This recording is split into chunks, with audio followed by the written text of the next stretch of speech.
Salam alaikum, bonjour tout le monde. Bonjour. J'espère que vous allez tous très très bien. Nous avons le plaisir aujourd'hui d'accueillir pour une troisième fois, toujours avec un grand plaisir, Iman Bakhouch, pour nous parler aujourd'hui de comment utiliser en fait l'intelligence émotionnelle pour booster sa carrière. Donc, nous attendons avec ferveur vos questions. N'hésitez pas à lui poser toutes vos questions, à lui faire toutes vos remarques. Donc, elle se fera un plaisir d'y répondre. Donc, bienvenue encore une fois, Imen, et merci encore de ta présence.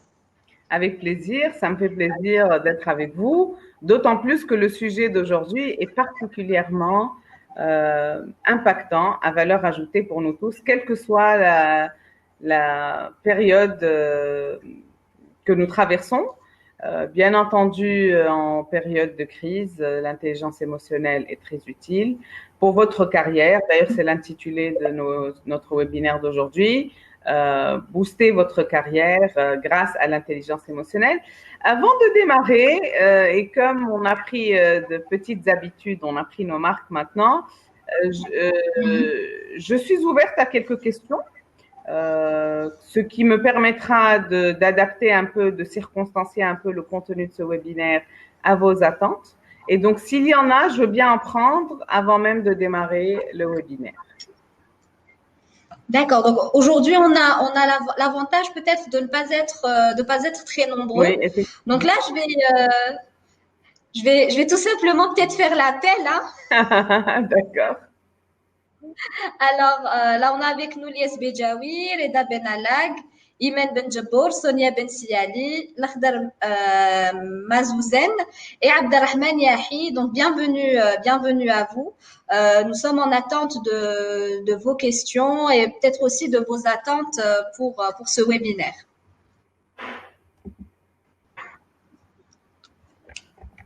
Alors, on attend un tout petit moment, Imen, si tu permets, le temps que les questions puissent arriver.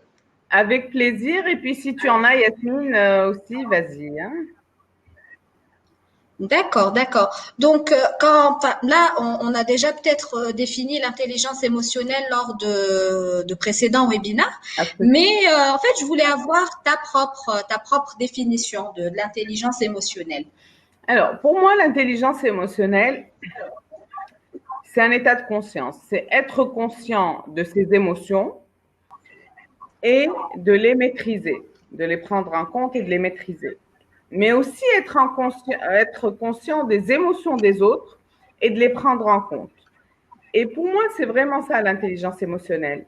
Et si l'intelligence, le QI, le quotient intellectuel, vous aidera à démarrer une carrière, à avoir votre bac, à avoir votre premier diplôme, à savoir écrire un CV, ce n'est que l'intelligence émotionnelle qui vous aidera à booster votre carrière et à graviter les échelons d'une hiérarchie ou à développer votre business si vous en avez un ou à avoir de la valeur ajoutée en tant que cadre ou en tant qu'agent en entreprise. Parce que très très vite, si vous êtes comptable par exemple, ce n'est pas votre capacité d'affecter une dépense à un compte qui va faire la différence, mais c'est votre capacité de synthétiser, de faire parler les chiffres, de négocier, de bâtir des relations à valeur ajoutée, des relations positives et constructives autour de vous, qui fera que vous allez devenir chef comptable, puis peut-être directeur de la comptabilité, puis peut-être directeur administratif et financier, et peut-être un jour, pourquoi pas, gérant ou DG de votre entreprise. C'est certainement pas votre capacité à mettre une dépense dans un numéro de compte comptable qui fait partie de votre quotient intellectuel et non pas quotient émotionnel. Et donc, pour moi, le lien entre booster sa carrière et l'intelligence émotionnelle, il n'y a rien de plus impactant pour booster une carrière que l'intelligence émotionnelle du cadre ou de l'agent. Et ça, j'en suis convaincue. D'accord. Très bien, très bien. Donc, dans le cadre de l'intelligence émotionnelle au travail, hein, en fait, quelles sont les qualités principales qu'on devrait développer ou sur lesquelles on devrait travailler pour justement dire qu'on est intelligent émotionnellement et donc pour augmenter Émotionnellement. son QE. Ok. Alors, il y a 4 éléments de l'intelligence émotionnelle, 4 briques. On appelle ça d'ailleurs le modèle 4x4 de Daniel Goldman. La voiture, enfin, je vous ai mis une voiture 4x4 là. La première brique de l'intelligence émotionnelle, ou la première composante, c'est la conscience de soi. Donc, être conscient de ses forces et de ses faiblesses, être conscient de son style de personnalité, être conscient de ses leviers de motivation, qu'est-ce qui me rend à l'aise, dans quelle situation suis-je mal à l'aise, qu'est-ce qui est facile pour moi, qu'est-ce qui est difficile pour moi, quelles sont mes limites, tout ça, c'est la conscience de soi. La deuxième brique de l'intelligence émotionnelle, c'est la connaissance des autres. Et là, on parle d'empathie, donc on parle d'écoute, capacité d'observation. On parle alors de lecture fine de ce qu'on appelle l'expérience subjective de l'autre, accepter que l'autre puisse avoir une subjectivité, accepter que soi-même, nous sommes dans la subjectivité, accepter qu'il peut y avoir 2 perspectives à une même situation et que tous les 2 puissions avoir raison. Donc la connaissance des autres. Et puis la troisième brique qui, à mon avis, se construit sur les 2 premières, c'est la maîtrise de soi. Et puis, si on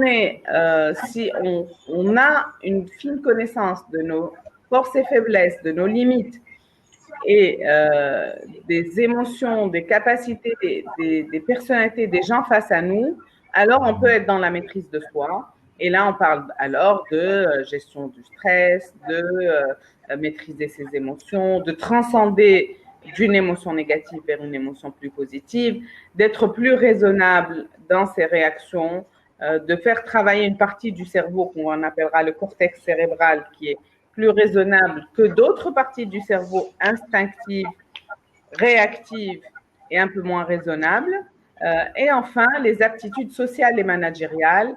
Et là, vous avez votre aptitude à négocier, à manager, à motiver les autres, à travailler en groupe, travailler en équipe, organiser un projet, être le lead sur un projet, tout ça. Par exemple, toi, Yasmine, aujourd'hui, si je prends un exemple concret, et là, je parle sous ton contrôle, bien sûr, la conscience de soi, c'est de savoir que tu as des allergies qui peuvent te déranger. Donc, ça, c'est de la conscience de soi. Et donc, tu es en prévention par rapport à ça. Tu t'attaches les cheveux, tu vas fermer ou ouvrir la fenêtre, tu vas organiser ton travail dans des horaires possibles, etc., dans des horaires qui te conviennent. Connaissance des autres, c'est par exemple moi qui suis ton animateur pour aujourd'hui, tu connais un petit peu mes goûts, tu as tout de suite pris l'initiative de poser des questions parce que tu as une connaissance des autres qui te dit que, Imen, c'est le style d'intervenante qui aime bien lorsque c'est interactif. Tiens, je vais même faire l'appel et demander aux participants de poser des questions. Et s'il n'y en a pas, je vais moi-même être volontaire et aller poser des questions. Ça, c'est de la connaissance des autres. La maîtrise de soi, c'est quoi? C'est qu'on soit nombreux, pas nombreux, engagés, désengagés de ce webinaire, qu'on continue et qu'on ne soit pas à la merci de quelqu'un qui soit énervé contre son voisin aujourd'hui et qui est de mauvaise humeur qui nous lance un commentaire malveillant en plein webinaire. La maîtrise de soi, c'est qu'on reçoive les commentaires bienveillants, malveillants, congratulants ou critiques. On est dans la maîtrise de soi. Nous avons un rôle à jouer que nous allons jouer pendant 1 heure, du début jusqu'à la fin, en étant dans une espèce de maîtrise et une espèce de ressenti, émotion positive au service de ce travail qu'on a à faire toutes les deux pendant 1 heure. Et puis les aptitudes sociales et managériales, si je me base sur ton exemple là, que j'ai commencé, c'est ton aptitude à gérer ce groupe de personnes qui sont là réunies aujourd'hui pour parler d'intelligence émotionnelle. Il y en a un qui pose peut-être plus de questions que d'autres, donc tu vas peut-être équilibrer les temps de parole, histoire d'être un meilleur animateur, un meilleur modérateur pour ce webinaire.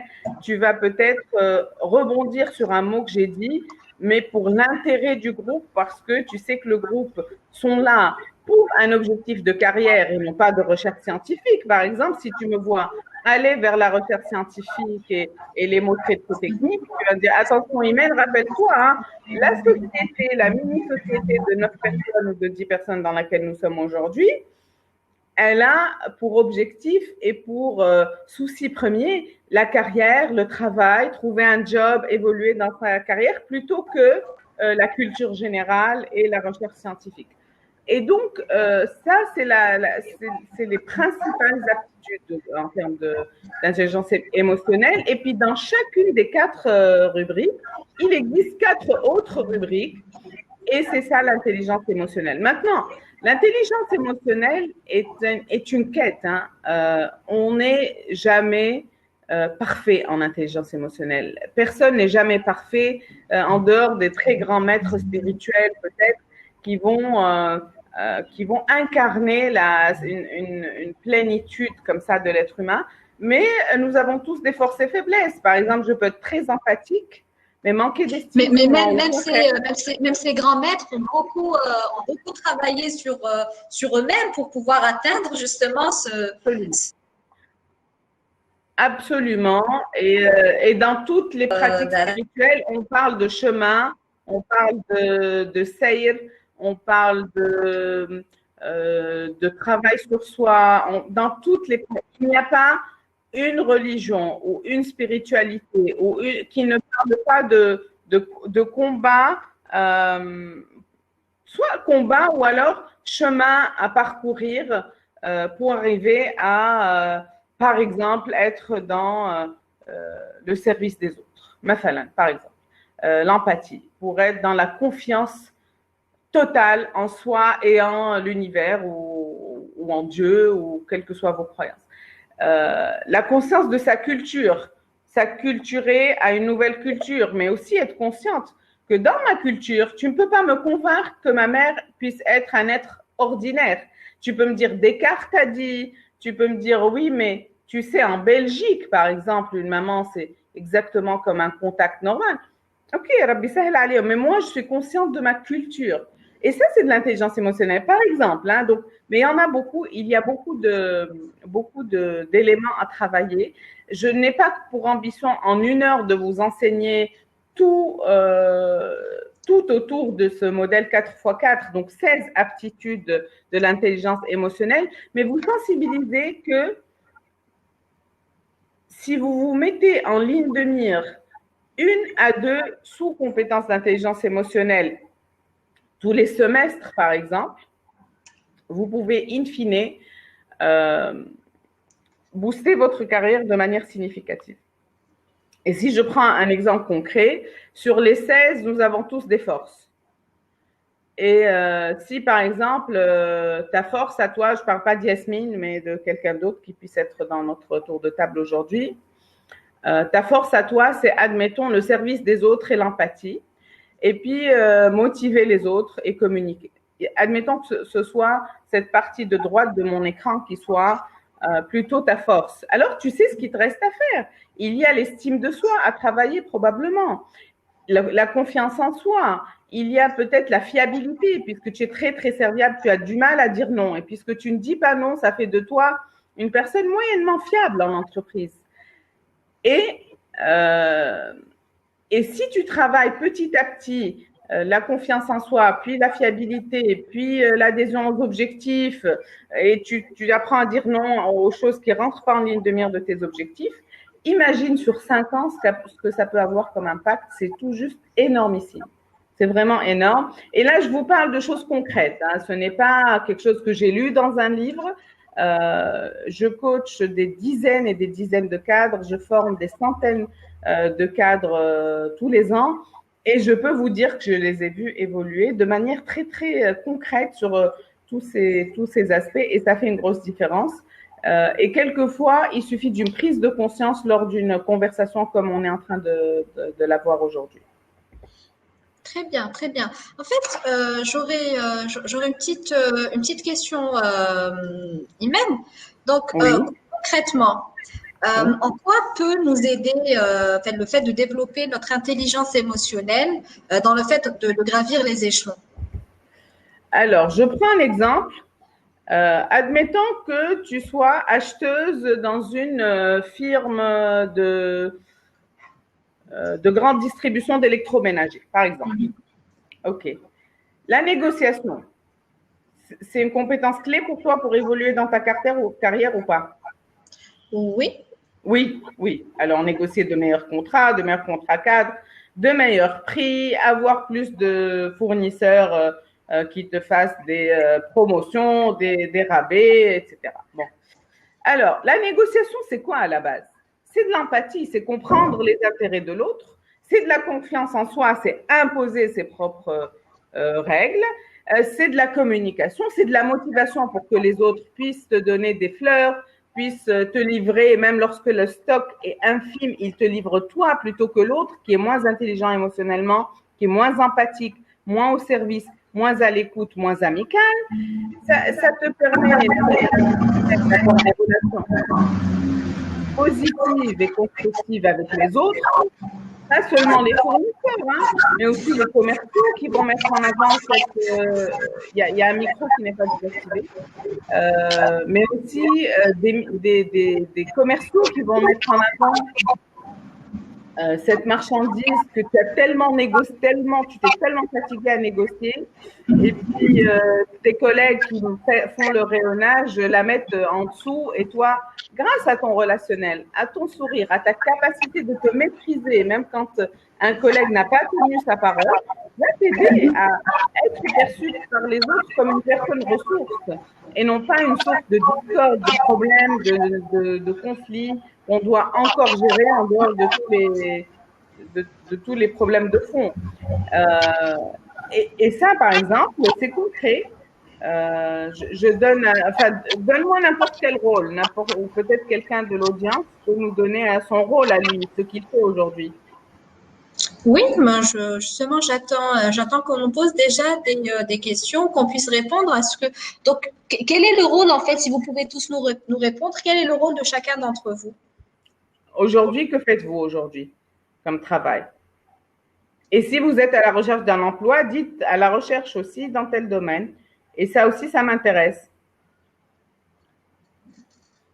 Alors, il y a quelqu'un, c'est Lies, qui dit peut-on utiliser l'intelligence émotionnelle avec une équipe commerciale pour le coaching, pour dépasser la relation gagnant-gagnant? Alors, si ce que vous voulez dire, c'est dans le management de l'équipe commerciale, bien sûr, parce que vous-même, en tant que chef de cette équipe-là, vous avez des prérogatives d'organisation, de compréhension, d'empathie, de booster l'estime de soi des autres, de les aider à accomplir leurs objectifs, de les motiver, c'est sûr et certain. Voilà, superviseur des ventes, donc j'avais deviné. Et puis eux-mêmes, oui, vous les poussez à avoir plus confiance en eux pour demander le bon de commande à leurs clients, plus en estime de soi pour être à l'image de leurs produits, parce que s'ils ont un produit à vendre et ils valorisent le produit et eux, ils sont comme ça, ils sont pas sûrs. Moi, franchement, je connais pas très bien. Il faut que j'appelle Lies, c'est mon patron qui connaît, moi je connais pas. Alors, c'est pas bon pour la vente. Et donc, oui, absolument, l'intelligence émotionnelle peut être un très, très bel outil de vente. Hein.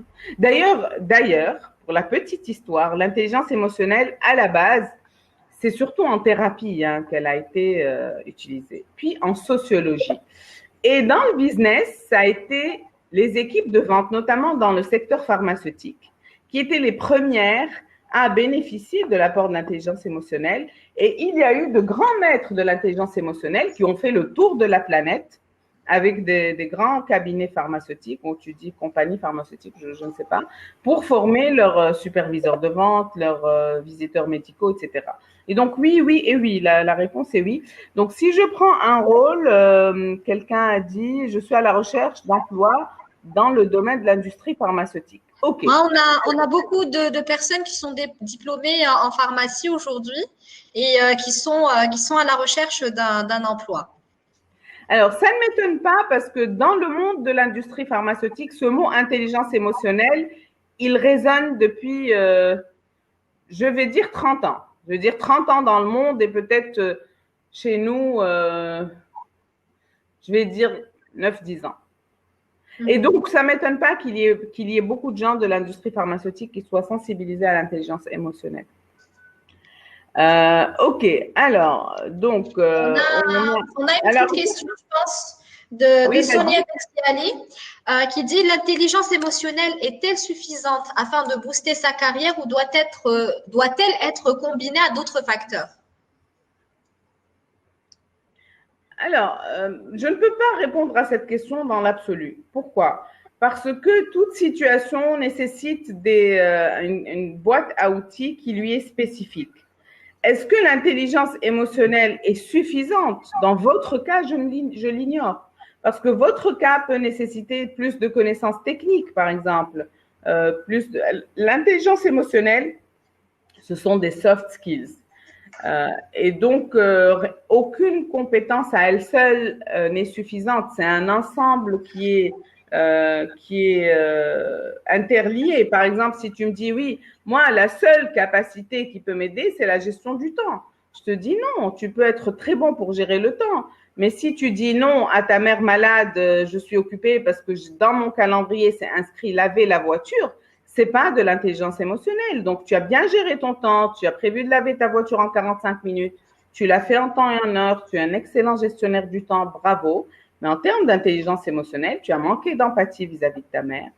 Tu as manqué de relationnel parce que la relation long terme est cassée. Peut-être que socialement aussi, vis-à-vis de toute la famille, il y a un souci. Et donc, l'intelligence, aucune compétence à elle seule ne peut détenir tout le mérite de la réussite d'une carrière, à mon avis.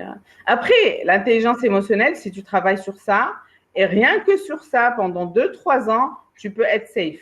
Tu peux être, moi, je te donne mon cachet, je te signe un papier, et puis si tu veux me poursuivre en justice, j'ai la chance d'avoir un papa avocat, donc si tu m'écoutes, mon père, sois à mes côtés. Non, je rigole. J'ai perdu ma caméra, vous me voyez ou pas? Moi, je te vois, Imen. Hein. Ah, ok, d'accord. Très bien. Et donc, on va reprendre les rôles là. Quelqu'un dit, je suis à la recherche d'un emploi dans l'industrie pharmaceutique. D'accord. On était sur vérifier si l'intelligence émotionnelle pouvait booster une carrière. On a pris ce rôle-là, je suis à la recherche d'un emploi. Alors, vous allez voir une compagnie pharmaceutique pour vous donner un emploi. Et vous manquez cruellement de connaissance de vous-même. Vous ne connaissez pas vos forces et vos faiblesses. Et vous êtes quelqu'un de très organisé, mais vous êtes tellement perfectionniste que vous pensez que vous n'êtes pas organisé. Vous êtes quelqu'un de très propre et soigné, mais vous êtes tellement perfectionniste que vous pensez que non, moi, en termes de présentation, je ne présente pas bien, etc. Vous manquez d'estime de vous. Mais par contre, vous êtes très empathique et très serviable comme ça. On ne va pas vous prendre. Même si votre empathie et votre côté serviable peut être très, très utile demain, si vous êtes par exemple visiteur médical, vos prescripteurs, les médecins vont beaucoup apprécier votre serviabilité, votre empathie, votre bienveillance. Et le manque de confiance en soi ne les gênera pas. Mais l'employeur, si. Le recruteur, si. Et là, je parle sous le contrôle d'Emploitique. C'est un peu votre métier de conseiller les gens dans ce sens. Donc, je te laisserai aussi donner ton avis, Yasmine. Mais pour moi, ce cas de figure, par exemple, doit absolument travailler sa connaissance de soi, son estime de soi, sa confiance de soi, avant d'espérer décrocher le job de ses rêves dans cette industrie pharmaceutique. Yasmine, ce que j'en pense, c'est que peut-être culturellement, déjà, on a peut-être tendance à rejeter la faute sur les autres et ne pas forcément se remettre en question. Voilà. Et puis étant, j'imagine que étant candidat, la plupart ont été très peu familiarisés avec justement ces concepts d'intelligence émotionnelle, de connaissance de soi, de préparation aussi au monde du travail. Donc je pense que d'abord il faut avoir en soi cette capacité à s'auto-juger, à s'auto-connaître pour pouvoir en fait se développer et se connaître justement. Mais enfin, si on part du principe fraîchement diplômé, nouveau diplômé, moi je vais dire clairement, donc déjà fait, non, on n'est pas des personnes qui se remettent en question, qui essayent de se remettre en question. Et puis, nous n'avons pas peut-être des repères ou des référents qui peuvent nous inciter justement à nous connaître et à se développer dans ce point de vue-là. Tout à fait. Alors, je vais prendre un autre volet qui est en haut à droite, dernière ligne, conscience de la culture des autres. En entretien d'embauche ou en période de stage, juste après l'embauche, avant d'être confirmé, la conscience de la culture maison, la culture de l'entreprise que vous visitez pour un entretien est capitale parce que si vous avez un entretien dans une start-up IT, c'est très cool, mais si vous allez dans une banque, c'est absolument pas cool, hein, c'est très formel, c'est un milieu vieux comme le monde, on se tutoie pas, on est dans propre et soigné, on est dans des phrases bien faites, on est dans sérieux, engagé. Et puis l'autre, on est dans créatif et geek un peu, dans le problem solving, dans comment résoudre un problème. Ce n'est pas du tout la même culture. Et plus on a la capacité de ressentir une culture et de s'acculturer, plus on est intelligent émotionnellement et plus on a de chances de se faire accepter. Alors, je partage avec vous une anecdote qu'un ami me raconte. Donc, cet ami, je ne sais pas, Yasmine, si j'ai raconté cette anecdote lors d'un autre webinaire avec toi ou pas. Il me parlait d'une très grande multinationale que tout le monde voulait avoir, une carte que tout le monde voulait représenter. Et quand je dis tout le monde, c'est de très, très grandes fortunes, des entreprises bien établies, des personnes très, très pistonnées, enfin, tout ce que vous voulez. Il y a l'argent, le pouvoir, les possibilités, etc. Et lui, il a dit, j'étais le seul à qui cette carte a accepté de signer un contrat. Et j'ai dit, quel est ton secret? Et il m'a dit, ce sont des Américains. J'ai fait beaucoup de recherches sur les humoristes américains. Et quand ils montaient en voiture pour faire le tour, pour leur montrer les points of sales, etc., les boutiques éventuelles et tout ça, je leur mettais les plus grands humoristes et ils étaient tellement morts de rire, ils se sentaient tellement dans leur culture. Et puis, il m'a dit, c'était vraiment la culture. Et il a dit, moi, j'ai étudié de fond en comble leur culture. Ils viennent du Wisconsin, alors j'ai étudié le Wisconsin. Je sais qu'il y a le Lake of Michigan là-bas. Je connais les petites blagues du quartier. Je connais un peu quel est leur rythme, à quelle heure ils déjeunent. Je sais par exemple qu'ils dînent super tôt à 18h, ce qui n'arrive pas en Algérie. Enfin, je connais très peu de familles algériennes qui dînent à 18h. Enfin, je parle il y a quelques années, peut-être que maintenant, il y a plus de gens qui en sont dans le healthy lifestyle et tout ça. Bon. Et donc, il disait, moi, c'est grâce à une connaissance parfaite de leur culture que je leur ai donné envie de signer avec moi. Et ça avait marché. Et donc ça, c'est conscience de la culture des autres. Le gars, il est comme nous. Hein. Il est absolument pas américain, hein, ce gars-là. Mais il s'est tellement acculturé que ça avait marché, qu'il avait atteint un objectif que d'autres, plus fortunés, plus pistonnés, mieux exposés que lui, n'ont pas pu atteindre. C'est des personnes qui étaient peut-être plus puissantes, qui étaient même américaines, hein, mais qui n'avaient pas pu, en fait, faire signer le contrat. Oui. Ce contrat-là. Absolument. Et l'embauche, c'est pareil. C'est quand tu vas à une entreprise, tu as lu sur leur site web quelles étaient leurs valeurs et comment ça pouvait se traduire vraiment, ces valeurs-là, en comportement. Et que tu as interviewé ou tu as pris un café avec un ami qui a déjà travaillé pour eux et que s'ils ont des agences ou des boutiques ou des choses, tu es parti observer comment les gens se comportent dans ces endroits-là, alors tu es mieux acculturé qu'un autre qui a eu une discussion avec sa mère autour du petit déjeuner, qui lui a dit « Bellec, on ne te donne pas un bon salaire. Hein? Bellec, on te manque respect. Attention. » Elle a bien monté contre l'employeur, il arrive, il est sur ses gardes et ça, c'est pas forcément de la confiance de la culture des autres. Mais on voit ça, c'est notre réalité, n'est-ce pas? Absolument, absolument. Et puis voilà. C'est justement un conseil qui est valable, que ce soit pour les fraîchement diplômés ou bien pour des personnes qui sont en perspective justement d'évolution de carrière. Hein.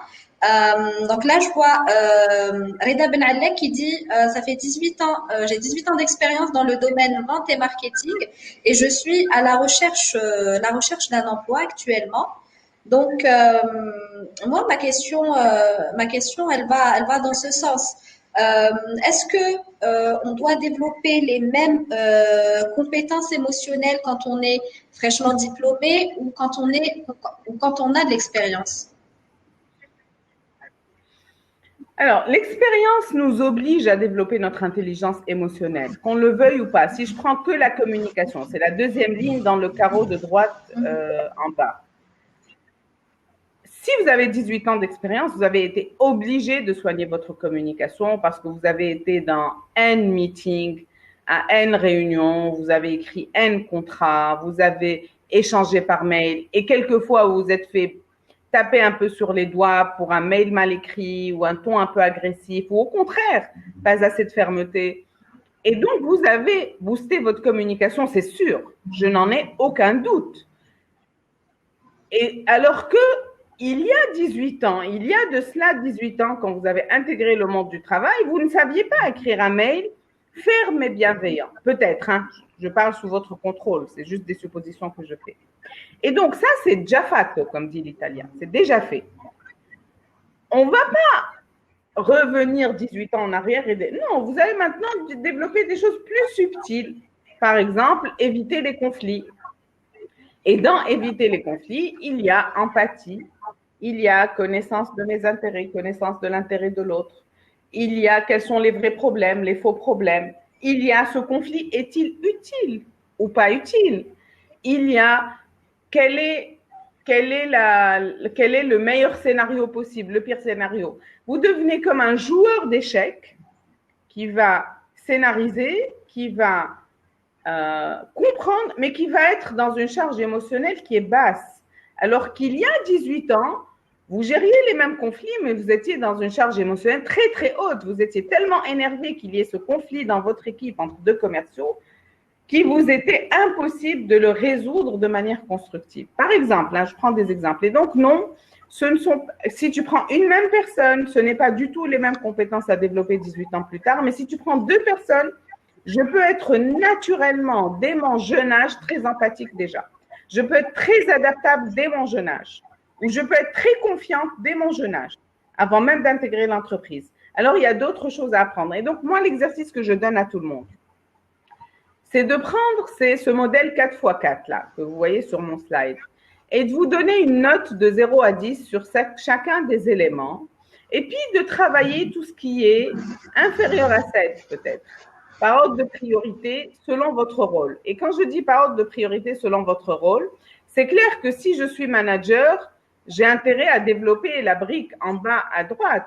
Si je ne suis pas encore manager et que je suis à la recherche d'un emploi pour un poste, par exemple, de commercial, je vais plus développer les trois autres carreaux en attendant de me préparer à une situation managériale peut-être 5 ans plus tard, peut-être 3 ans, 4 ans plus tard, je ne sais pas. Et donc, commencez déjà par une petite auto-évaluation.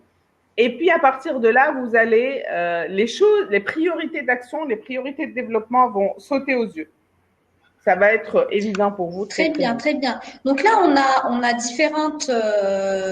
différentes compétences émotionnelles, que ce soit personnelles ou sociales, à développer. Donc justement, est-ce qu'il y a des compétences communes à développer pour tous les métiers ou est-ce que ça varie d'un métier à un autre? Alors, j'ai donné mon avis Justement, personnel. on cherche Puis après, ton je vais avis donner un avis personnel, plus technique. éventuellement des exemples. Justement, c'est ce qui va peut-être, je pense, clarifier la question aux participants. Moi, je pense que toutes les, tous les métiers du monde ont besoin d'intelligence émotionnelle, quel que soit le métier. Bien sûr, dans l'ordre, hein, vous faites brique 1, puis 2, puis 3, puis 4. Si je prends le métier d'avocat, par exemple, un avocat qui ne sait pas gérer un conflit, il ne peut pas dormir la nuit. C'est pas possible. Il ne tiendra pas. Qui ne peut pas être empathique et se mettre à la place de son client ou du père de son client ne peut pas réussir parce qu'ils ne reviendront pas. Cette famille ne reviendra pas à la prochaine affaire qu'ils auront. Qui n'a pas confiance en soi pour être là, aller dans un autre tribunal, dans une autre ville, devant un juge très charismatique comme ça, ne peut pas réussir. Un avocat qui soit pas fiable, qui vous dit oui, je vais déposer au greffe du tribunal tel dossier, telle date et il ne le fait pas, ne peut pas réussir. Et donc, on a besoin, quel que soit le métier, de développer tout ça. Maintenant, dans quel ordre et dans quelle priorité, cela dépend de là où vous êtes aujourd'hui. Sénèque disait « Aucun vent n'est favorable pour celui qui ne connaît pas son port ». Dites-vous, aujourd'hui, j'en suis là. Où est-ce que je suis exactement? Quelles sont mes forces et mes faiblesses? Quelle est ma situation? Quel est mon état désiré? Je veux demain avoir un emploi dans l'industrie pharmaceutique et je veux réussir tant et si bien que 3 ans plus tard, je passe à un rôle managérial. Ok, ça c'est précis. Et donc, qu'est-ce qu'il me faut pour avoir ce rôle dans cette industrie pharmaceutique? Il me faut peut-être plus de confiance en moi. Il me faut peut-être plus d'adaptabilité, plus de prise d'initiative. Ok, je travaille sur ça pendant l'année prochaine, l'année qui vient, là, 2020, 2021. Puis après, n'oubliez pas, j'ai en ligne de mire un rôle managérial 3 ans plus tard. Et donc, travailler ma capacité à motiver les autres, à communiquer, à gérer les conflits, va s'imposer à moi naturellement, chemin faisant. Et comment je m'y prends? Bien sûr, il y a des livres que tu peux lire, il y a des webinaires auxquels tu peux assister, il y a des chaînes YouTube, etc. Mais tu peux aussi mettre en pratique. Ça veut dire gérer les conflits. Tu peux organiser un week-end entre copains et partir à Timimoun et gérer les conflits. Et motiver tes copains, copines pour faire bivouac plutôt qu'hôtel ou hôtel plutôt que maison d'hôte ou chameau plutôt qu'autre chose, ou quad. Tu peux prendre des initiatives. Allez, on va prendre l'initiative, on va faire un méchoui, je sais pas, en pleine lune. Et ça peut foirer, hein. Ton initiative peut ne pas marcher, Malish, tu construiras des liens, tu rencontreras des gens à Timimoun, tu construiras des liens et tu vas travailler en collaboration avec ces gens-là. Et puis, tu vas foirer sur des choses. Il y en a qui vont être pas contents de ce que tu as fait, Malish, c'est pas grave, tu as appris. Et si à chaque fois tu prends, il n'y a pas d'échec. Il n'y a pas. Le mot échec n'existe pas. C'est un feedback. Mandela disait, j'ai 2 choix. Soit je réussis, soit j'apprends. Et si tu t'y prends comme ça, Yann, tu prends des initiatives, tu organises ce week-end, tu mets une page Facebook de, je ne sais pas quoi, un groupe Facebook d'ex-élèves de ton école primaire, par exemple. Prends une initiative. Ils ne sont pas contents, tu aurais dû mettre la photo de tel maître au lieu de telle maîtresse. Ali, change la photo de profil. Ali, ça ne me dérange pas. Khalini, je prends des initiatives, je gère les conflits, j'accompagne. Et puis, je n'ai pas réussi. Qu'est-ce que j'ai appris de là? Qu'est-ce que j'ai appris? J'ai appris qu'il fallait avoir une attitude plus consultative. La prochaine fois, je consulte. Je pose plus de questions. Malish. J'ai réussi, tant mieux. Je prends une autre initiative maintenant. Ok, j'arrive, je dis, moi, je vais, je ne sais pas, organiser un nettoyage de ma rue. Ok, il y a le voisin, il n'est pas d'accord. Qu'est-ce que cela m'apprend sur moi, sur ma capacité à communiquer? Ce n'est pas un échec. Hein, je ne vais pas me dire oui, ce voisin n'est pas gentil, de toute façon, il est négatif. Tout négatif qu'il est, c'est mon voisin. Mhm. Et tout négatif qu'il est, il pourrait devenir demain mon responsable. Et tout négatif qu'il est, il pourrait demain devenir le père de mon épouse. Et donc, c'est des gens avec qui c'est moi qui suis censée apprendre à vivre.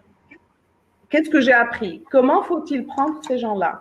Peut-être que ces gens-là, leur attitude négative, c'est une protection. Ils ont besoin d'être sécurisés. Qu'est-ce que je fais? Je vais les sécuriser. Je vais peut-être les rassurer. Je vais peut-être aller demander au commissariat si c'est possible et puis les rassurer par rapport à ça. Et ça marchera la prochaine fois. Et si ça marche toujours pas, qu'est-ce que je peux faire pour améliorer? Et chemin faisant, si vous êtes quelqu'un qui est plus dans la pratique et dans les choses concrètes plutôt que dans l'apprentissage théorique, vous pouvez essayer des choses et apprendre de vos propres erreurs et avancer sur l'intelligence Très bien, émotionnelle. très bien. Et toujours en restant dans le cadre du travail, est-ce que peut-être on est face à une évolution et on a deux candidats, ou bien on est face à un recrutement et on a deux candidats. Donc une personne qui a 5 ans d'expérience, qui a par exemple un master, mais qui manque cruellement d'intelligence émotionnelle. Et dans un autre cas de figure, nous avons une personne qui a 2 ans d'expérience, qui a une licence et qui est très intelligente émotionnellement comparée à son autre à l'autre candidat. Donc, à ton avis, qu'est-ce que préférera plutôt le recruteur ou le manager pour faire évoluer? Donc, quelle est la personne qui préférera faire évoluer? Oui. Alors, généralement, ça dépend de la Mhm. technicité du rôle. Mais comme vous savez, plus on monte dans la hiérarchie, moins les rôles sont techniques. Et donc, si je suis opérateur d'une machine, il prendra quelqu'un de plus expérimenté que moi. Mais si je suis le superviseur des opérateurs de machine, il prendra quelqu'un d'intelligent émotionnellement qui pourra convaincre les coéquipiers de faire des heures en plus lorsqu'on a une commande importante, qui convaincra les gens de prendre leur congé l'été parce qu'il n'y a pas beaucoup de commandes, qui puisse motiver les gens pour faire moins de rebuts, moins d'erreurs et moins moins d'arrêts de travail et moins de pauses. Plus on monte dans la hiérarchie, plus l'intelligence émotionnelle a sa place. Et au top management, c'est que ça.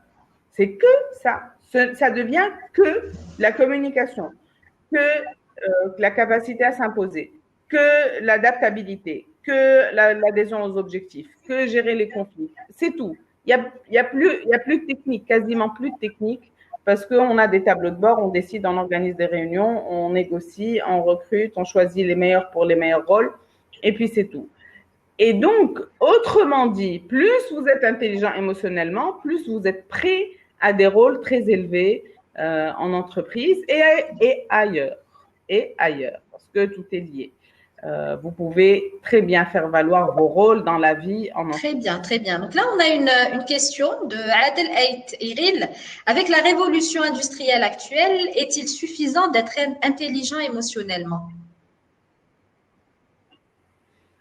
Alors, je ne sais pas pourquoi vous dites révolution industrielle actuelle. Ou alors vous voulez dire peut-être une révolution. Peut-être il parle peut-être de surconsommation, peut-être d'accélération de tout ce qui est consommation, peut-être. Ce qui fait qu'on produit énormément. D'accord. Parce que le mot révolution industrielle, Oui. il est technique, hein, et ça a eu lieu au XVIIe siècle. Mais effectivement, nous vivons un changement majeur. Et est-il suffisant d'être intelligent émotionnellement? Alors, il est nécessaire d'être intelligent émotionnellement.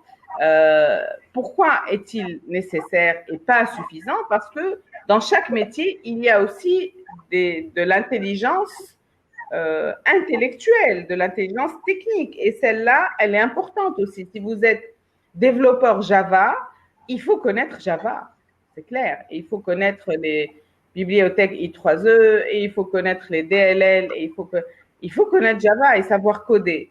Mais il faut être empathique et commenter votre code pour que votre chef de projet puisse comprendre votre raisonnement. Et il faut être adaptable et partager le travail avec son collègue. Et il faut être fiable et donner des délais que vous pouvez assurer. Et il faut avoir une bonne estime de soi pour défendre ces solutions techniques. Et il faut être conscient de l'organisation et des structures organisationnelles pour respecter les procédures qui existent dans votre entreprise. Et donc, et puis, il faut être un motivateur pour motiver les gens à accepter ce que vous avez codé. Mais il existera toujours des compétences techniques. Et donc, pour moi, l'intelligence émotionnelle est nécessaire. Est-ce qu'elle est suffisante? Plus vous montez dans la hiérarchie, plus oui. Mais comme généralement, on ne naît pas directeur général, donc je vous dis que pour l'instant, elle est nécessaire et elle vient compléter toutes les compétences techniques au métier que vous pouvez avoir. D'accord, d'accord. Donc là, on a parlé un petit peu de conscience, peut-être de culture des autres, mais on n'a pas forcément évoqué notre propre culture. Donc, est-ce que notre entourage personnel, est-ce que notre entourage familial, est-ce que notre entourage amical influe sur nos compétences émotionnelles et est-ce que ça influe positivement ou négativement? Alors, nous sommes tous le fruit de notre culture. C'est clair. Ça veut dire, l'accent que je prends là en te parlant, je l'ai appris dans ma culture, de mon père, de ma mère, de nos voisins. Quand j'étais petite, de ma première maîtresse d'école, le choix des mots que je fais là en te parlant, je l'ai appris de ma culture. Des livres que j'ai pu lire ou pas lire, des dessins animés de cinéma que j'ai vus quand j'étais petite et tout ça. Et donc, nous sommes tous, qu'on le veuille ou pas, le fruit de notre culture. Autant en être conscient. Pourquoi? Parce que l'auto-évaluation et la conscience de soi, c'est quoi? Si je me connais, je connais mes forces et mes faiblesses et mes limites. Et ma culture invoque implicitement des forces, des faiblesses, des limites psychologiques, etc. Je vais prendre un exemple que tu as cité d'une autre manière tout à l'heure, c'est la capacité d'absorber le stress. Nous vivons dans une culture où la capacité d'absorber le stress n'est pas très élevée. Ça veut dire, tu m'énerves un peu, je ferme ma cam, je ferme mon téléphone et tu m'entendras plus jamais, n'est-ce pas, Yasmine? Donc, tu as intérêt. Non, je le ferai avec toi, peut-être une autre. Mais c'est notre culture. J'ai intérêt à en être consciente. Ça ne veut pas dire que je vais rester là dans un trou toute ma vie, là, pas du tout. Non, je m'améliore et je travaille sur ça. Mais j'ai intérêt à en être consciente.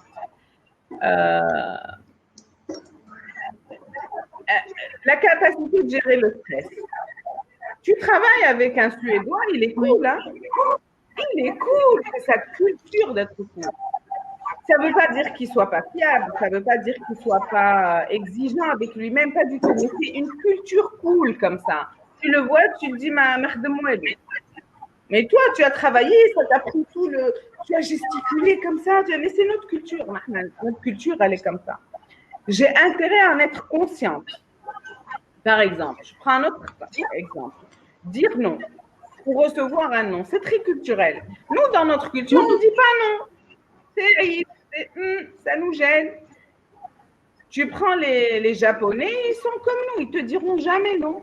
Ils te feront comprendre que c'est pas possible, mais le non, pas. Tu prends un Américain, c'est une culture explicite. Il dit non, puis après il voit. C'est non, hein. Je ne suis pas disponible demain, c'est tout. Non, c'est non. Pouvez-vous me prêter ce livre? Non. Non, jamais tu dis non à quelqu'un qui te dit tu vas lui dire oui, mais s'il te plaît, rends-le-moi très vite. Oui, mais comme il appartient à ma sœur, je préfère encore voir avec elle. Ou bien on dit carrément Inch'Allah. Alors que ah, j'adore. J'adore. Oui. Voilà, exactement. D'où, Inch'Allah. Inch'Allah, on verra. Inch'Allah, Rabbi Sahel, Rabbi Sahel. Rabbi Sahel, المهم, Rabbi Sahel. C'est notre culture, mais toi, tu as intérêt à en être conscient. Si tu es consciente que dans ta culture familiale, on a du mal à dire non, tu sais ce qu'il te reste à faire. Apprendre à dire non, Habibi. Apprends à dire non. Apprends à dire non. Non pas le non malveillant. Je ne parle pas du non malveillant à non, je ne parle pas de ça. Je parle d'un non qui soit au service de notre relation mutuelle. Toi, tu m'as dit, est-ce qu'on peut faire un webinaire le 1er juillet? Je t'ai dit non, le 1er juillet, je ne suis pas disponible. Et j'aurais dit oui, ou là, 2 jours avant, je te dis, en fait, le 1er juillet, j'aurais souhaité, sauf que, mais toi, tu as fait ta com déjà. Tu as bloqué du temps. Ce n'est pas au service de notre relation. Mais si, quand je t'ai dit oui, c'est mieux pour notre relation. Quand je t'ai dit non, c'est mieux pour notre relation, n'est-ce pas? Et ça, c'est tout à fait culturel. Et donc, j'ai dû, dans ma vie, à un moment donné, réaliser que dans ma culture, j'avais du mal à dire non et que ça m'avait coûté des amitiés, coûté des relations, coûté une grosse gêne. Alors, j'ai appris à dire non parce que. Et quelquefois, c'est non. Ce n'est pas non parce que. Quelquefois, c'est non. Non, ce n'est pas clair. Non, je ne fais pas ça. Je te donne un exemple très simple. Au début de ma carrière de coach, beaucoup de clients voulaient que je coache leurs enfants, souvent adolescents ou préadolescents. Et je disais, tu sais, moi, je ne travaille pas tellement avec les adolescents, je travaille surtout avec des cadres. Je préfère te donner le numéro d'une amie. Ah non, non, Imen, je veux que ce soit toi. Alors, je disais oui. Et à un moment donné, je comprenais que je disais oui parce que je voulais pas dire non. Je ne disais pas oui parce que je me sentais capable de faire ce job ou que ce job-là, je me sentais la meilleure au monde pour le faire. Je disais oui parce que j'ai du mal à dire non. Et ça, c'est une prise de conscience tout à fait importante. Donc, le travail que j'ai fait, c'est je suis maintenant consciente de ma culture. Qu'est-ce que je fais avec ça? Oui, ma culture, c'est que tu dis pas non. Sauf que dans un contexte professionnel, quand il s'agit de dire non, voilà comment tu dis non. Et j'ai appris à dire ce n'est pas possible parce que voilà les avantages à que ce soit quelqu'un d'autre qui le fasse. Si jamais j'arrive à dégager du temps, ce sera tel ou tel, et je ne peux faire qu'une consultation, etc. Et donc, là, en entretien d'embauche, par exemple, être conscient de sa culture, c'est important. Mais être conscient de la culture de l'entreprise que tu visites, c'est encore plus important. Et tu peux dire des choses du style, moi, dans ma culture familiale, on se retrouve tous le vendredi. Et c'est pour ça que le vendredi, je préfère ne pas travailler, sauf exception et cas de force majeure. Les gens peuvent comprendre. Mais si tu dis oui, je peux faire des déplacements de 14 jours en région, et après, au premier déplacement, tu annules la veille parce que vendredi, toute la famille se réunit et tu as eu trop mal au cœur de ne pas y assister, ça ne fait pas du tout. Ce n'est pas intelligent émotionnellement. Oui, oui. Très bien. Moi, écoute, Iman, j'ai terminé mon petit lot de questions. Très bien. Alors, je vais vous accompagner à une solution. Alors, on a parlé de ce que c'est que l'intelligence émotionnelle. Moi, maintenant, j'aimerais qu'on parle un peu solution. Donc, je vais zapper un peu tout ça. On en a parlé, hein, c'est juste des exemples et tout ça. Alors, voilà. Et donc, ce que j'aimerais qu'on fasse maintenant, c'est apprendre un moyen de gérer l'émotion ponctuellement. Nous avons parlé des grosses briques de l'intelligence émotionnelle, donc des compétences ancrées, long terme. Maintenant, que faut-il faire lorsque je suis énervée parce qu'un collègue vient d'annuler une réunion à la dernière minute? Que faut-il faire lorsque je suis reçue en entretien, j'attends 2 heures, dont 1 heure au soleil, et qu'après, je devais rencontrer le DRH et au final, je rencontre son assistante qui est au téléphone la moitié du temps? Comment je fais concrètement? Ça vous intéresse ou on arrête le séminaire ici? Moi, personnellement, ça m'intéresse. Je pensais que tu aurais voulu arrêter le séminaire. Non. Ok, allez, on y va. Donc, moi, je vais vous proposer 5 étapes pour faire ça. Et puis, ce n'est pas une proposition figée, hein, parce que, par exemple, pour moi, la première étape, c'est respirer. Mais si pour vous, c'est faire le tour du pâté de maison, faire une marche dans la forêt ou penser à votre maman qui a souri ce matin, ça me va aussi, hein. Et donc, pour moi, lorsque vous avez un état émotionnel négatif, qu'on appelle limitant techniquement, il y a des états émotionnels limitants et des états émotionnels ressourçants. Donc déjà, c'est quoi? Donnez-moi des exemples. Nous sommes dans le cas de figure de l'entretien d'embauche. Donnez-moi, s'il vous plaît, des exemples d'états émotionnels limitants. Donc, je bascule sur l'autre fenêtre. Je vais regarder un peu vos réponses. Donnez-moi un exemple d'un état émotionnel limitant en entretien d'embauche. Hein. Le stress peut-être? Je vais vous donner un exemple pour vous aider. Un état émotionnel limitant, c'est par exemple un état émotionnel énervé. Ça, c'est limitant. Moi, je dirais peut-être stressé aussi. Stressé, c'est un état émotionnel limitant, effectivement. Alors, stressé, fatigué, déprimé, triste, négatif, jaloux, pessimiste, tout ça, ce sont des états émotionnels limitants. Des états émotionnels ressourçants, maintenant, positifs, dans une situation d'entretien d'embauche, ça peut être enthousiaste, motivé, joyeux,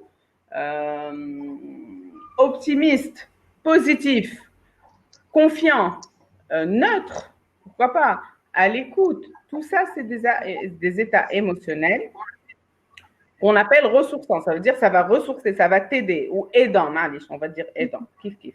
Pareil. Et donc, si par exemple, je suis en entretien d'embauche et que je sois stressée, c'est un état émotionnel, effectivement, qui soit limitant. Et la première étape à faire, c'est de respirer. Vous pouvez respirer des respirations profondes. Alors, je vous invite à voir notre webinaire sur la gestion du stress. On a fait des exercices de respiration, donc je vous renvoie à ce webinaire qui est enregistré, Yasmine, c'est ça? Et Joanna, tu pourrais peut-être envoyer aux participants le lien. Alors en fait, pour ceux qui participent, donc dès la fin du webinaire, l'enregistrement est tout de suite disponible. Pour même ceux qui se sont inscrits et qui n'ont pas participé, ils ont accès justement au replay. Et pour les personnes qui ne se sont pas inscrites, donc le webinaire sera disponible sur notre page YouTube. D'accord. Donc, si jamais tu peux partager le lien sur la page YouTube, oui, ce serait bien, juste parce que je les ai renvoyés sur ça. Et donc, respirer. Moi, le type de respiration que je conseille, c'est ce qu'on appelle les respirations totales. Ça veut dire inspirer par le nez très, très, très profondément et expirer très lentement par le nez. On va essayer 3 fois, par exemple. Allez-y, faites-le avec moi. Donc, on va inspirer une bonne dose d'air par le nez. Vous allez vous remplir l'abdomen, le thorax et les épaules. Bloquez cet air et puis expirez très lentement par le nez. Faites-le une deuxième fois, allez-y.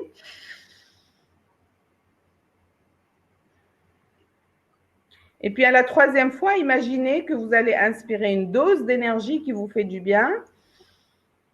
La bloquer profondément et expirer tout ce qui vous dérange, les petits stresseurs, les petits tracas, les petites tensions musculaires qui s'échappent comme ça de votre corps. Dans la réalité, vous pouvez le faire jusqu'à 10 fois. Là, on n'a pas le temps. Et quand vous le faites 10 fois, et je vous guide hein, dans l'autre webinaire, je vous guide pas à pas, donc vous pourrez le faire. Là, ce que je vous demanderai de faire, c'est de nommer l'émotion. Stressé, triste, frustré. Quand vous la nommez, il y a un phénomène qui arrive. On active la partie du cerveau qui est responsable du langage. Cette partie du cerveau qui est responsable du langage est une partie du cerveau qui soit rationnelle, qui ne soit pas réactive. Dans le cerveau, il y a 3 parties. Il y a une partie qu'on appelle le cortex cérébral, an-nasiya en arabe. voilà, القشرة الدماغية aussi en arabe. Et ce cortex-là, il résonne, il sait raisonner. Il y a aussi le système limbique qui est un cerveau beaucoup plus réactif, qui est dans la réaction. Ça veut dire, je suis stressé, je casse mon téléphone. Je suis stressé, je cours et j'abandonne mon entretien. Je suis stressé, je hausse la voix et j'agresse la personne face de moi. Ça, c'est le système limbique ou le cerveau un peu réactif. Maintenant, on va, en nommant l'émotion, on va virer d'un cerveau émotionnel et réactif, instinctif, à un cerveau plus rationnel et plus… et d'ailleurs, les humains sont les seuls à avoir un cortex. Hein. Tous les autres animaux ont un système limbique et un cerveau reptilien, donc les deux autres parties. OK. Et puis, on transcende vers le positif. Comment faire ça? Nous allons traverser ce qu'on appelle une échelle d'émotions. Alors, où est-ce qu'elle est, cette échelle d'émotions? Alors, elle est où? Alors, c'est ça, la spirale émotionnelle. Nous allons traverser cette spirale émotionnelle. Alors, et si, par exemple, je suis dans le stress, je peux virer vers la culpabilité, puis vers la colère, puis vers l'acceptation. Donc, j'accepte qu'il fasse chaud, j'ai attendu, j'accepte. C'est pas de la faute de l'employeur qu'il fasse chaud. Peut-être que le gars de la sécurité a omis de dire qu'on était arrivé. Donc, j'accepte que ça se soit passé ainsi. Et puis, je monte un peu et maintenant, non seulement j'ai accepté, mais je suis plus neutre. Et puis, je suis dans la gratitude de dire, alhamdoulilah, je suis en entretien quand même et j'ai face à moi cette personne qui a accès à ce DRH que j'ai attendu de rencontrer très longtemps. Si ça se passe bien entre nous, elle va me présenter à ce DRH que je voulais rencontrer. Et je peux remplacer ce stress par ce sentiment de gratitude et de positivité qui va m'aider à avoir un excellent entretien du coup. Okay. Et enfin, s'exercer à ça, respirer, nommer, transcender, et puis réfléchir à la fin de la journée avant de dormir, réfléchir à cette journée. Vous avez attendu 1 heure au soleil, puis rencontrer l'assistante du DRH au lieu du DRH, et vous avez eu un excellent entretien avec elle grâce à votre capacité de nommer et de transcender, et de dire oui, la prochaine fois, j'aurais fait ça, j'aurais pas fait ça. Et si vous faites ça suffisamment longtemps, et quand je dis longtemps, c'est pas des siècles, hein, c'est entre 21 et 66 jours, ça veut dire 3 semaines à 3 mois, si vous vous exercez au quotidien, moi, je vous garantis que votre capacité à gérer vos émotions va décupler. Et je parle par expérience, je vous dis, tout ça n'est pas le fruit d'un livre que j'ai lu. Hein. Au quotidien, j'accompagne des personnes qui traversent des situations impossibles. Je traverse moi-même une vie qui a ses hauts et ses bas. Et aujourd'hui, tu me vois, je suis zen, souriante, je fais de l'humour. Ça ne veut pas dire que je n'ai pas un gros événement à gérer dans ma vie. Hein. Ça veut absolument pas dire. Moi, je me rappelle une fois, j'aimerais partager ça avec vous. J'avais eu un deuil dans la famille et c'était vraiment atroce cette journée pour moi. Et puis, j'étais en formation. J'avais les cadres commerciaux d'un opérateur télécom qui venait au bureau faire une formation. Il venait de très loin, il venait de 800 km. Et je ne pouvais absolument pas dire excusez-moi, j'annule la formation. Hein. J'ai appris la nouvelle pendant que j'étais en formation. J'avais dans mon programme de faire, après la pause, le yoga du rire. J'avais fait le yoga du rire. Alors, j'allais dans mon bureau, je pouvais pleurer, et puis, j'ai terminé ma formation, je suis partie voir ma famille. Mais tout ça pour vous dire que il est possible. Je ne vous dis pas de faire comme moi j'ai fait. Hein. Ça, c'était un choix conscient. Et j'ai mes raisons d'avoir fait ça. Et aujourd'hui, je ne le regrette pas. Mais je vous dis juste que c'est possible. Que quel que soit ce qui arrive dans votre vie, vous pouvez tout à fait maîtriser l'émotion, la maîtrise de ses émotions et vous pouvez faire d'un état limitant un état ressourçant. C'est tout à fait possible. C'est neurologiquement possible. Oui. Scientifiquement, c'est possible et c'est tout le mal que je vous souhaite. J'espère. Bah, écoute, Imen, merci, merci infiniment pour tous tes conseils. Moi, personnellement, cette technique, je la suis depuis que tu nous l'as apprise lors de l'ancien webinaire. Et moi, personnellement, j'étais sujette à beaucoup d'insomnie. Et en pratiquant justement les exercices de respiration, ça m'aide en fait à m'apaiser, à mieux dormir. Et comme tu le dis, je pratique aussi beaucoup la réflexion justement le soir avant de me coucher. Je repense à ma journée. J'essaye de savoir ce qui va et ce qui ne va pas, mais ça se termine toujours par un exercice de respiration et par faire le vide en fait et essayer toujours de faire mieux pour la prochaine fois. Donc moi personnellement, je suis devenue accro à tes techniques. Je suis très, très heureuse de te l'entendre dire et je suis très heureuse pour toi parce que je connais la qualité de vie et comment la qualité de vie change lorsque on dort mieux, par exemple. Rien que ça change toute la qualité de vie. Donc, je te félicite et je suis fière aussi que nos webinaires puissent servir à nous tous, puissent améliorer nos performances au travail, mais aussi dans la vie parce que tout est lié. Si vous avez mieux dormi, vous allez faire de meilleurs entretiens et vous allez faire une performance, on sera plus joyeux, on sera plus dans la partie haute de la spirale plutôt que la partie basse. Tout à fait. Et moi, ce que je vois aussi en tant que coach et en tant que citoyenne, c'est l'effet boule de neige, c'est l'effet de modélisation et d'inspiration que vous allez avoir sur votre entourage. Et vous allez soudain passer de quelqu'un qui souffre, de quelqu'un qui est un modèle finalement, que les autres modélisent, quelqu'un d'assez exemplaire sur certains sujets. C'est vraiment tout le mal que je vous souhaite, comme je vous disais. Alors, je sais que le temps du webinaire est écoulé. J'ai le temps, moi personnellement, si vous voulez, pour ceux qui veulent rester, personnellement, j'ai le temps de prendre une ou deux questions. Et s'il n'y en a pas, je laisse à Yasmine le soin de clôturer. Très bien. Alors, on va attendre une petite minute, justement. Voilà, on attend une petite minute. S'il y a des questions, je prendrai une ou deux. Sinon, je te cède le micro. Allez, tiens. Alors, là, je pense que les participants sont pleins d'idées positives. Hein. Donc, Reda Ben Alek nous dit, je vous remercie. Au plaisir de vous suivre lors de vos prochains webinaires. Là, je vois que Imen est en train d'écrire. Donc, j'attends la question d'Imen. Et puis, je pense qu'on peut. Alors, au passage, pendant que Imen nous écrit sa question ou réflexion, je vous informe, je ne l'ai pas fait lors des autres webinaires, qu'en collaboration, en partenariat avec Emploitique et la filiale formation d'Emploitique qui s'appelle IDEO Learning, nous avons un cursus de développement personnel qui s'adresse aux cadres que nous déployons à Alger sur une durée d'une année. Nous avons déjà 2 groupes qui sont inscrits, qui ont commencé depuis quelques mois déjà. Et donc, marhaba bikum, que ce soit pour la version présentielle ou pour une future version digitale que nous comptons lancer bientôt.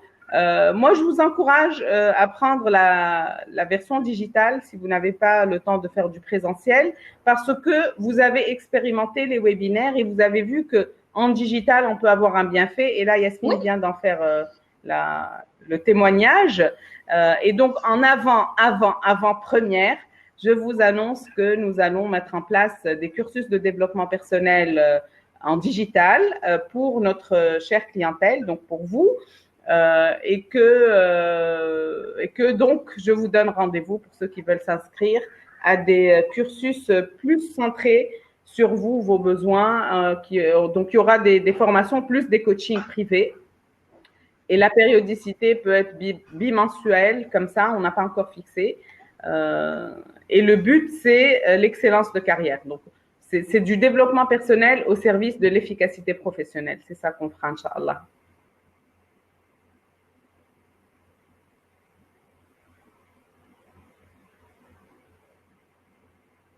Très, très bien. Yasmine, tu es là encore? Je suis là, Imen. Bah là, Ok, il y a un très bien. commentaire de Imen, finalement, c'était un commentaire et non une question. Donc, elle dit, merci, madame. Personnellement, vos conseils m'ont été très au plaisir lors de nos prochains webinaires. Très bien. Je suis Un très fan heureuse pour club, vous, Imen. Imen. Nous sommes deux, Imen. Merci beaucoup, tant mieux. Très Très bien. bien.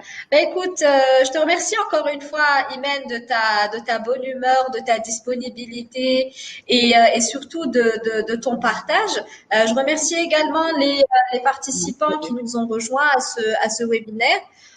Donc, je te dis, Inch'Allah, à très, très bientôt. Et Inch'Allah, à bientôt. Alors, tu pourras aussi remercier ma fille qui ne nous a pas dérangés cette fois-ci. non, mais là, on avait vraiment la preuve que ça se passait vraiment dans les conditions du direct. Et c'était une Du preuve live, justement exactement. de maîtrise de soi la dernière fois. Oui, oui, tu n'as pas bougé, oui, tu n'as pas été déconcentré. On a eu un exemple vivant de maîtrise de soi. Et je pense que la plupart des personnes se sont dit, ah, elle est pas en train de blaguer, c'est pas un charlatan, elle applique vraiment ce qu'elle est en train de nous dire. Donc, Parce qu'il fallait une bonne dose de la maîtrise de soi. crédibilité tac est montée crescendo, Imen. Donc, c'est, franchement, Rabbi, tu sais, nous, Fles, oui, on a une croyance. C'est genre, quand tu as une bonne ligne, le bon Dieu, il montre cette absolument. ligne. Elle trans. Et donc voilà, donc ça c'est le bon Dieu qui nous a fait ça pour De montrer bonne qu'on foi, est de bonne foi absolument. finalement. On veut vraiment que les autres s'améliorent. On n'est pas là pour faire Absolument, autre chose. absolument. En tout cas, passe-lui le bonjour de ma part. Je remercie aussi les participants qui nous ont rejoints. Ben, je te dis à très très bientôt. Je vous dis aussi à très très bientôt. À très bientôt tout Voilà. le monde. Bonne fin de journée. Bonne fin de À la journée et à prochaine la fois, prochaine Inch'Allah. fois, Bonne fin de Inch'Allah. journée à tous. Au revoir. Allez, merci, au revoir.